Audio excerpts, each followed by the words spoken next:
on a market update. Todd Bookspan and I committed $1,000 to help Richard. But Dan, could you tell the Richard story, and then let's give everybody a GoFundMe link? Sure. Yeah. Thank you, Dave. And thank you, everybody, for being on the call. I'm learning. I hear this stuff and I wish I were a loan officer again. But I feel that way every time I listen to a mortgage coach call. Never should have stopped originating. But that was 20 years ago, so we should stop crying about it. I don't want to take much time because this is such great content. But Richard, definitely, sometimes you meet someone and they just get under your skin for whatever reason. And, I met him by chance. I'll save you the whole story. But as I've gotten to know him, I realized he's had an incredibly tough life. And, what Tom said about the Vietnam vets is truer than you could possibly imagine. And, he heard it from his dad. I hadn't heard a lot of it, although I just missed getting drafted back then.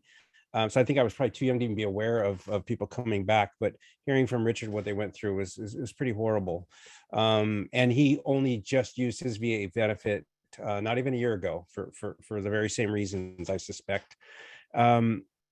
So he's 80 years old, little over that, and he was blown up in Vietnam and has been partially disabled ever since. To make matters worse, he was hit by a bus in an intersection in 2008 and lost everything.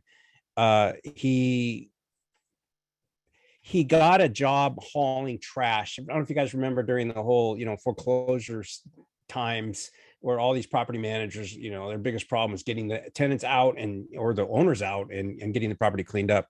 So he did that to the best of his ability. And one of the property management companies really took a liking to him because he did what he said he was going to do. And he was homeless at the time. And they allowed him to stay in one of their warehouses. And which, by the way, he's been there ever since, in that same cold warehouse without hot water. But every penny he made doing he started buying stuff. He bought an old trailer, he bought an old truck, bought an old tractor. And, over the years he's done okay, but he's never left that warehouse, never quite had enough together. Then he learned about the VA and remembered that he could use that.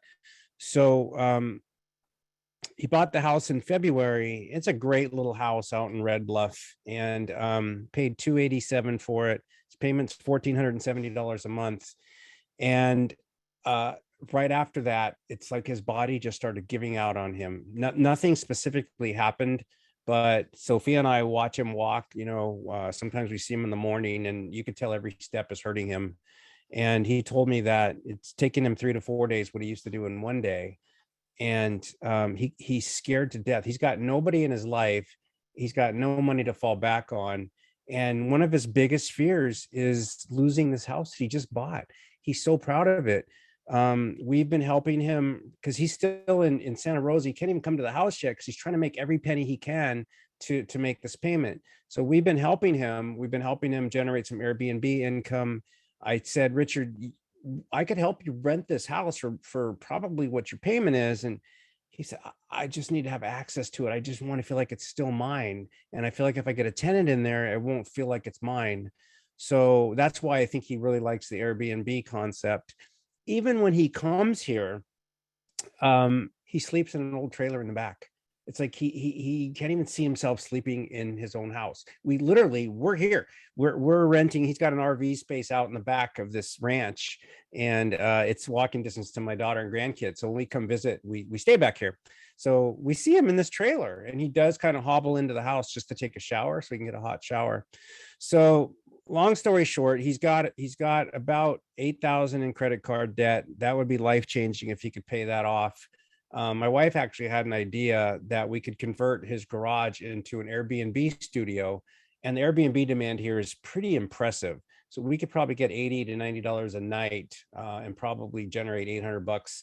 We're paying him $600 even when we're not here, just for his basically RV hookup in the back. So that's the goal. If we could just help him raise enough money to pay off his debt, he could auction his equipment off in Santa Rosa and have enough money maybe to come here and finally enjoy his golden years. He probably doesn't have a lot of years left looking at him.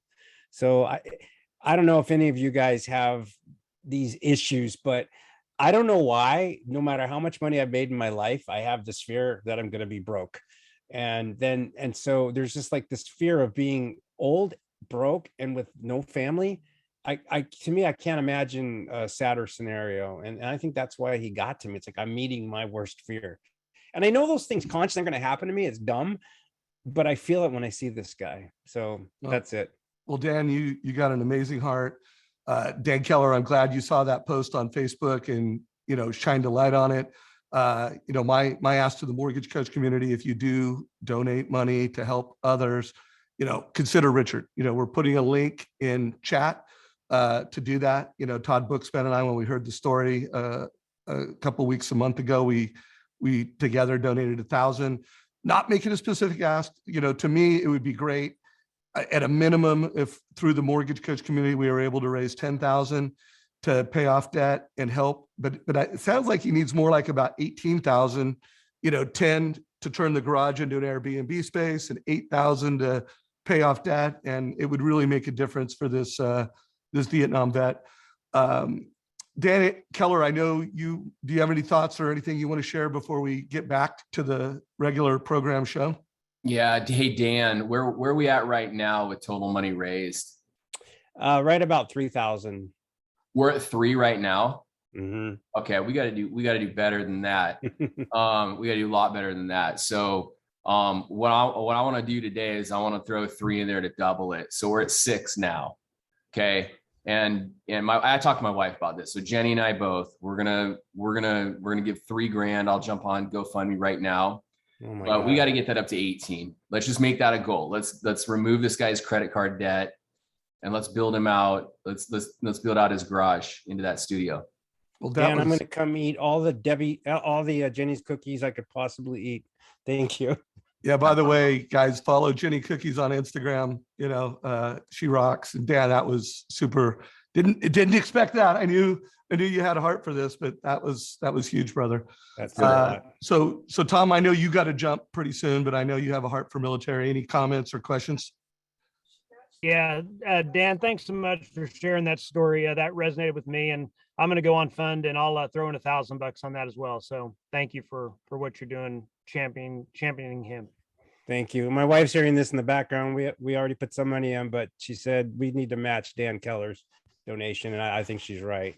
So I think now we're at with my wife's crying in the background. So with Tom and Dan and me, that puts us at 10. Wow. Sweet. Well, we haven't even got this on our YouTube channel yet, so this is feeling mighty good. Hey, Rick, anything you want to ask or add? Well, we're at 11 now because my wife and I would like to throw in $1,000 as well too. So, boom, guys. Well, we'll do that. I did all the speakers, guys. Remember, every time I invite you to speak at Mortgage Coach, I'm not asking you to donate money. So you're doing that on your own. Agree. I think we're setting a dangerous precedent here today. Yeah, I right. love it. I love This it. triggered my guilt. I feel bad even. No, hey, guys, there's nothing to feel bad about. We're helping someone in need. So, well, Wow. guys, let's wrap up. Richard, guys, the link is down below. Whether you're watching this on YouTube or whether you're watching this on Facebook, check it out. So let's get back to mortgage strategy.